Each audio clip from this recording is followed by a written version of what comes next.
Dua kelompok warga yang terlibat sengketa lahan puluhan tahun berulang kali terlibat bentrok demi mempertahankan tanah yang diklaim kedua pihak. Ya, kedua belah pihak ini telah menghabiskan biaya selama berperkara di pengadilan hingga miliaran rupiah.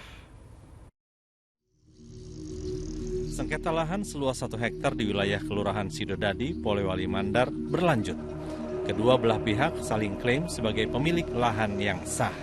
Pihak Sumiati menyatakan meski sertifikat lahan atas nama orang lain, secara yuridis lahan yang disengketakan milik Sumiati seiring dikabulkannya peninjauan kembali pada tahun 2012 oleh Mahkamah Agung.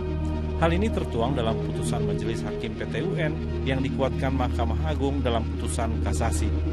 Sebaliknya, pihak Jumadi mempertanyakan bukti gugatan objek sengketa dan putusan PT UN terkait kepemilikan sertifikat yang diajukan pihak Sumiati. Bapak Jumadi mengaku punya sertifikat SHM 18 dan SHM ini sudah kami uji di Pengadilan Tata Usaha Negara melalui sengketa informasi. Hasilnya adalah meskipun SHM tersebut atas nama orang lain, tapi secara yuridis pasca terbitnya PK tahun 2012, objek ini adalah milik kami. Itu adalah pertimbangan Majelis Hakim Pengadilan Tata Usaha Negara yang dikuatkan oleh Mahkamah Agung dalam putusan kasasinya yang berkekuatan hukum tetap. Kalau dia menyatakan bahwa melakukan gugatan di PT UN, maka dari itu perlihatkan dong buktinya. Gugatannya nomor berapa, apa yang disengketakan, dan seterusnya. Apakah sertifikat klien kami yang digugat atau apa yang digugat?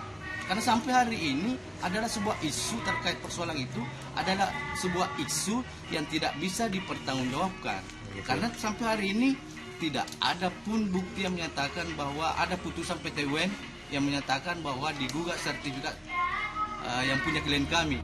Terkait sengketa lahan ini, polisi menegaskan pihaknya berada di tengah menjaga kedua kelompok yang bersengketa agar tidak terjadi pelanggaran pidana saat kedua pihak bertemu. Bahwa selama ini kita membantu pengamanan itu karena hak kami sebagai penegak hukum pelayan masyarakat.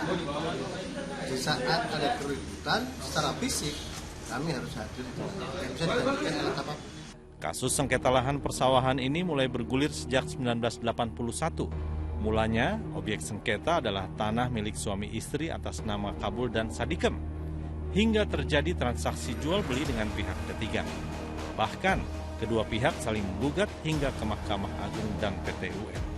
Edi Junaidi melaporkan dari Polewali Mandar, Sulawesi Barat.